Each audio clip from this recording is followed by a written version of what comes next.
નમસ્તે વિદ્યાર્થી મિત્રો, આજે આપણે જોવાના છીએ ધોરણ 11 કોમર્સ અંગ્રેજી જુલાઈ 2024 એકમ કસોટીનું સંપૂર્ણ સોલ્યુશન.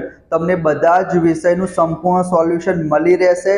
તમારે 8મા મહિનામાં ઓગસ્ટમાં બીજી એકમ કસોટી આવશે, એના મોસ્ટ ઇમ્પોર્ટન્ટ પ્રશ્ન પણ હું તમારી સાથે શેર કરીશ. તો તમારે શું કરવાનું છે, ફટાફટ વિદ્યાર્થી મિત્રો ચેનલને હમણાં સબસ્ક્રાઇબ કરી દો. અઠવાડિયા પછી તમારી બીજી એકમ કસોટી આવશે.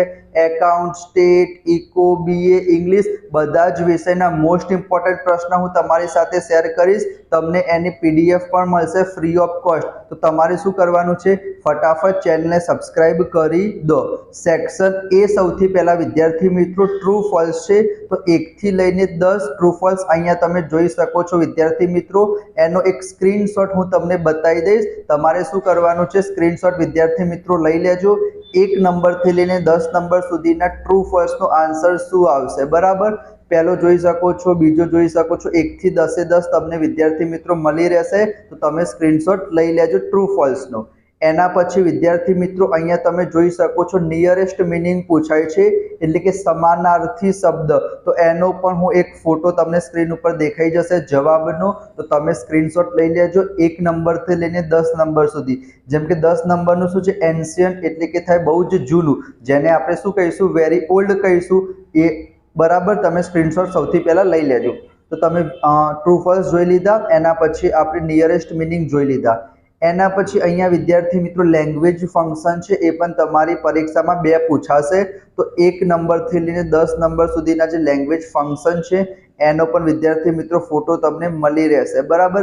રીઝન કોને કહેવાય, કોન્ટ્રાસ્ટ એટલે વિરોધાભાસ, ચોઇસ, એના પછી કમ્પેરિઝન આવે છે, પર્પઝ એટલે કે હેતુ, હેબિચ્યુઅલ પાસ્ટ, બહુ જ બધા ફંક્શન છે લેંગ્વેજ ફંક્શન. એનો સ્ક્રીનશોટ પણ વિદ્યાર્થી મિત્રો તમે લઈ લેજો. એના પછી જે સેક્શન બી આવશે એમાં તમને જરૂર નથી, કારણ કે સેક્શન બીમાં ઓલરેડી જવાબ આપેલા જ હશે.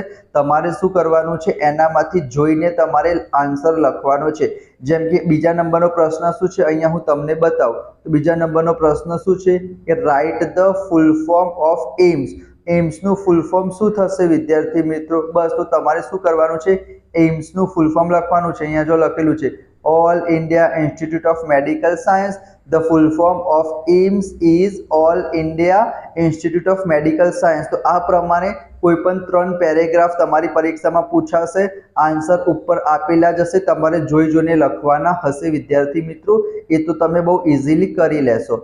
એના પછી જે તમારું સેક્શન સી હશે એમાં પણ વિદ્યાર્થી મિત્રો એવું જ કરવાનું છે. અનસીન પેરેગ્રાફ આવશે, કોઈ પણ મેગેઝિનમાંથી આવી શકે છે, કોઈ ઓટોબાયોગ્રાફીમાંથી, કઈ પણ જગ્યાએથી તમારું પેરેગ્રાફ આવશે અને તમારે શું કરવાનું છે, આન્સર લખવાનો છે. જેમ કે બહુ સિમ્પલ હશે. જેમ કે અહીંયા શું લખેલું છે, when were the Olympic games to be held. કે જે ઓલિમ્પિક્સ ગેમ્સ હતી એ કઈ જગ્યાએ, સોરી વેન એટલે ક્યારે, સમય બતાવશે કે ક્યારે યોજાઈ હતી. તો અહીંયા તમે જોઈ શકો છો 1936 અહીંયા લખેલું છે ને, ઇટ વોઝ ધ સમર 1936, બરાબર. તો આ પ્રમાણે તમારી પરીક્ષામાં પૂછાશે. એના પછી આપણે વાત કરીએ તો જે સેક્શન ડી છે તમારો, એમાં ડુ એઝ ડાયરેક્ટેડ પૂછાશે વિદ્યાર્થી મિત્રો. સેક્શન સીમાં, સેક્શન ડીમાં શું પૂછાશે, ડુ એઝ ડાયરેક્ટેડ. એમાં ટેન્સ ચેન્જ આવી શકે છે, એક્ટિવ પેસિવ આવી શકે છે. જેમ કે અહીંયા વિદ્યાર્થી મિત્રો વિલ શોથી તમને ખબર પડે કે ભવિષ્યકાળ છે, સિમ્પલ ફ્યુચર ટેન્સ છે. અને અહીંયા SOW ઇડ સોલ્ડ કરેલું છે, એનો મતલબ કે સિમ્પલ પાસ્ટમાં કન્વર્ટ કરવાનો છે. તો અહીંયા વિલ લુકનું શું થઈ જશે વિદ્યાર્થી મિત્રો, લુકડ થઈ જશે. અને વિલ વોટરનું શું થઈ જશે વિદ્યાર્થી મિત્રો, વોટર્ડ થઈ જશે. બસ આટલો જ ચેન્જ કરવાનો છે, બરાબર. એના પછી જો બીજા નંબરનો પ્રશ્ન જો, તો અહીંયા રીતા ઇઝ લખેલું છે અને અહીંયા રીમા વોઝ લખેલું છે. તો રીતાની જગ્યાએ રીમા કર્યું. એ રીતા પણ છોકરી છે, રીમા પણ છોકરી છે, તો એમાં તો કંઈ ચેન્જ નહીં થાય. પણ અહીંયા વિદ્યાર્થી મિત્રો ઇઝનું શું કર્યું છે, વોઝ કર્યું છે. એનો મતલબ કે પ્રેઝન્ટનું પાસ્ટ કરવાનું છે. તો અહીંયા સોલ્વ્સનું શું થઈ જશે વિદ્યાર્થી મિત્રો, સોલ્ડ થઈ જશે. શું થઈ જશે, SOLVED, સોલ્ડ થઈ જશે. એના પછી અહીંયા ડઝ આપેલું છે, તો ડઝનું શું થઈ જશે વિદ્યાર્થી મિત્રો, ડીડ થઈ જશે. અને અહીંયા મીટનું શું થઈ જશે, મેટ થઈ જશે. ખાલી V1 નું તમારે V2 કરવાનું છે. એના પછી જો ત્રીજા નંબરનો પ્રશ્ન જો તો અહીંયા પણ હેલ્પ એટલે V1 આપેલું છે અને હેલ્પડ એટલે V2 કરવાનું છે. તો અહીંયા લર્ન V1 નું શું થઈ જશે, પાછળ ખાલી ટી લાગશે, લર્ન્ટ થઈ જશે. અને અહીંયા ડઝ નું શું થઈ જશે વિદ્યાર્થી મિત્રો, ડીડ થઈ જશે. બસ આટલો ચેન્જ કરવાનો છે. એના પછી અહીંયા પણ વોન્ટ્સ નું વોન્ટેડ કરેલું છે, અહીંયા પણ V1 નું V2 કરવાનું છે. તો અહીંયા વિદ્યાર્થી મિત્રો શું થશે, તો અહીંયા શું થશે વિદ્યાર્થી મિત્રો, Prachi wants to settle in the USA. તો અહીંયા વોન્ટ નું વોન્ટેડ કરેલું છે. એના પછી લખેલું છે she will continue a master degree.